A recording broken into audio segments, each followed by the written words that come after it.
ජීවිතේ වෙනස් වෙන්න ඕන කියලා ඔයා හැමදාම හිතනවද? ඒත් තාම ඔයාට ඔයාගේ ජීවිතේ වෙනස් කරගන්න බැරි වුණා නේද? හිත හිතා ඉඳලා හරියයිද? එහෙම නෑ නේද? අපි කොතනින් හරි පටන් ගන්නම ඕන නේද?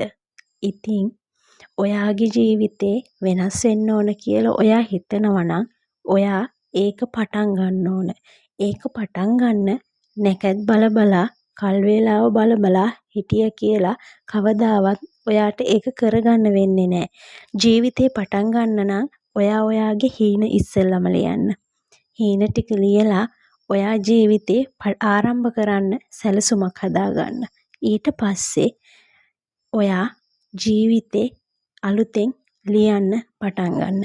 ඒ ලියන්න පටන් ගන්න කාලයක් බලා ඉන්න එපා. ජීවිතේ ආරම්භ කරන්න හොඳම දවස අද දවස. හොඳම මොහොත මේ මොහොත. ඉතින් ඔයා ඔයාගේ ජීවිතේ ආරම්භ කරන්න මේ මොහොතෙන්ම පටන් ගන්න.